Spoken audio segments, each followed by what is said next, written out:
Halo semuanya, selamat datang di channel Cerita Saja. Hari ini saya akan menceritakan tentang perampokan bank terkenal yang terjadi di Eropa. Ini terjadi pada tahun 1976 di Prancis.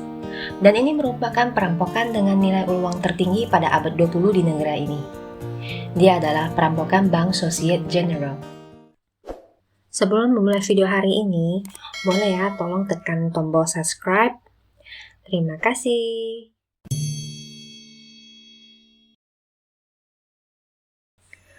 Kerugian bank ini mencapai 50 juta franc. Dan orang yang merencanakan adalah Albert Spaghetti. Dia lahir pada tahun 1932 di tempat yang bernama Laragna Monteglin. Orang tuanya adalah imigran dari Italia. Pada saat Albert berumur 3 tahun, ayahnya meninggal dunia. Setelah itu, Albert mengikuti ibunya pindah ke kota Hyères. Dan tidak lama kemudian, ibunya menikah lagi dan tinggal bersama ayah tirinya. Pada saat usia remaja, Albert mulai terjangkit kebiasaan mencuri. Bahkan dia menghadiahkan barang curian ke pacarnya. Karena Albert membenci ayah tirinya, pada umur 17 tahun dia meninggalkan rumahnya untuk bergabung menjadi tentara dan dikirimkan ke Perang Vietnam. Pada tahun 1959, pada saat Albert berumur 21 tahun, dia melakukan pencurian di sebuah toko susu yang berada di Vietnam. Setelah tertangkap, dia dikirim pulang ke Prancis dan dipenjara. Setelah dibebaskan, dia pindah ke Afrika Utara dan bergabung dengan tentara rahasia yang ingin mencegah kemerdekaan Al-Zadir. Hal ini kemudian membuatnya dijatuhkan hukuman penjara selama 3,5 tahun. Sampai pada tahun 1968, Albert yang berusia 36 tahun bersama istrinya pindah ke Nice dan tinggal di rumah perdesaan. Di situ mereka mulai dengan memelihara ayam dan bebek, dan mereka melewati beberapa tahun dengan damai. Sampai pada tahun 1976, Albert mulai membuka toko dan menjadi fotografer. Karena bakat dia yang menonjol, sehingga menarik banyak pelanggan yang dari kalangan orang kaya. Sehingga, dalam beberapa tahun kemudian, Albert turut menjadi kalangan tengah ke atas. Tetapi, Albert masih belum puas dan masih menginginkan harta kekayaan yang lebih banyak. Hingga suatu hari, Albert di sebuah bar mendengar isi percakapan meja sebelahnya. Mereka sedang berbicara tentang safety box. Pada saat itu, Albert merasa tertarik dan mulai memperhatikan isi percakapan mereka. Ternyata di bawah bangunan Bank Societe Generale terdapat ribuan safety box dan banyak orang kaya yang menyewanya. Barang paling berharga se-Eropa disimpan di sana. Setelah mendengar informasi ini, Albert mulai berpikir, jika bisa memiliki harta yang di dalam sana, dia bisa menjadi orang terkaya di Prancis. Dan dia mulai memikir rencana untuk mengabulkan impiannya. Untuk mengetahui struktur bagian safety box, cara terbaiknya adalah melihat dengan mata sendiri. Sehingga, Albert pergi ke bank dan menggunakan identitas palsu untuk menyewa sebuah safety box. Setelah sampai tempat penyimpanan, Albert melihat sebuah pintu bulat yang besar dan tebal, dan dilengkapi kunci elektronik yang rumit. Setelah masuk ke ruangan, di depan mata Albert ada safety box yang tidak terhitung. Walaupun di luar tempat penyimpanan memiliki perlindungan yang ketat, tetapi di dalam ruangan hampir tidak ada apapun.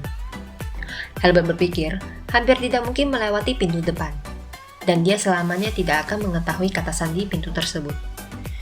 Tiba-tiba, Albert teringat dia pernah membaca sebuah novel tentang gimana cara merampok sebuah bank yang berjudul Loophole, yang dicetak pada tahun 1972. Di dalamnya, ada tercatat cara memanfaatkan saluran air bawah tanah untuk merampok sebuah bank. Untuk menjalankan rencana ini, Albert berpura-pura menjadi kontraktor dan menuju balai kota. Dan dia berhasil mendapatkan peta saluran bawah tanah di sekitar bank tersebut. Selanjutnya, pada saat tengah malam, dia membuka salah satu tutup saluran bawah tanah dan membawa senter turun ke saluran. Dia menggunakan waktu seminggu menelusuri saluran bawah tanah di sekitar.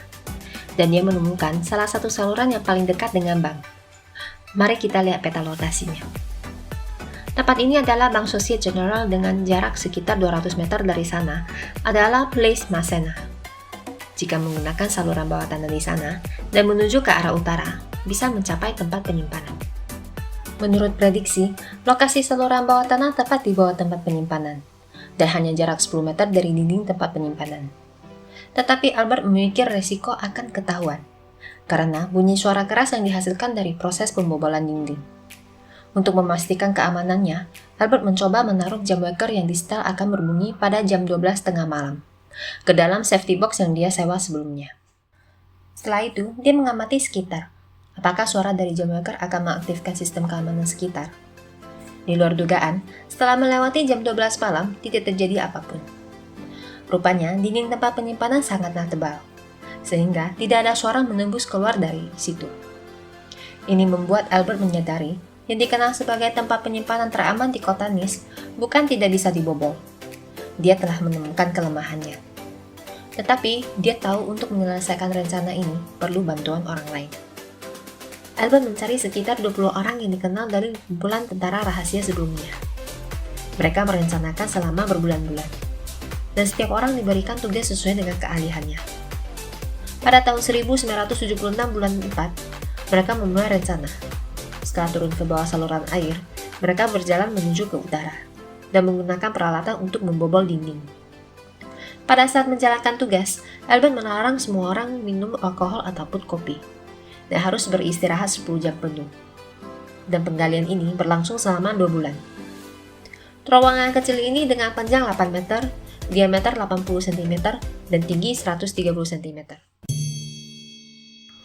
Tahun 1976, tanggal 16 Juli, hari Jumat, Albert dan teman-temannya sudah bersiap untuk memasuki tempat penyimpanan. Setelah bank tutup beberapa jam kemudian, mereka membobol dinding dengan lebar diameter 60 cm. Setelah memasuki ke ruangan penyimpanan, mereka bersorak gembira. Tetapi, walaupun mereka berhasil memasuki tempat penyimpanan, mereka masih perlu membobol safety box yang keras. Dengan waktu singkat yang tersisa, mereka hanya bisa membobol 300-an safety box. 1 tahun setelah kejadian perampokan, Albert ditangkap ke pengadilan. Tetapi, dia tidak mengakui itu perbuatannya. Di dalam penjara, Albert bertemu dengan orang yang bisa membantunya melarikan diri. Pada saat itu, Albert menjadi orang terkenal di Prancis. Setiap minggu, dia akan dibawa ke kantor hakim dengan tujuan dia bisa mengakui perbuatannya. Ruang hakim berada di lantai 3 gedung pengadilan. Karena sudah beberapa kali ke sini, Albert sudah kenal dengan kondisi sekitar. Dengan bantuan orang dari luar, Albert berhasil melarikan diri dari jendela ruang hakim. Walaupun begitu, pengadilan tetap berjalan, dan Albert dihukum penjara seumur hidup. Ada rumor bahwa Albert melakukan operasi plastik dan melarikan diri ke Argentina. Setelah itu, polisi melakukan pengejaran tetapi tidak membuahkan hasil. Sampai 10 tahun kemudian, yaitu tahun 1989 bulan 6, akhirnya ada berita tentang Albert. Rupanya, dia di Argentina terkena penyakit kanker tenggorokan dan meninggal pada usia 56 tahun. Sesuai dengan permintaan terakhir, jasad Albert dibawa pulang dan dikubur di kampung halamannya yaitu Prancis. Selain Albert, sisa orang yang mengikuti rencana perampokan ini semuanya melarikan diri. Sampai pada tahun 2010, semuanya baru ditemukan. Tetapi saat itu sudah melewati masa penuntutan pidana Prancis. Dan perhiasan serta uang yang dicuri sampai sekarang tidak ditemukan keberadaannya. Di manakah harta hasil curian itu? Mungkin hanya mereka sendiri yang mengetahuinya. Dan kisah Albert dipuji sebagai legenda. Alur cerita seperti itu benar-benar terjadi dalam kehidupan nyata. Bagaimana teman-teman? Apakah kalian suka video hari ini? Jika suka, boleh like, komen, subscribe, dan share ya. Sampai jumpa di video selanjutnya.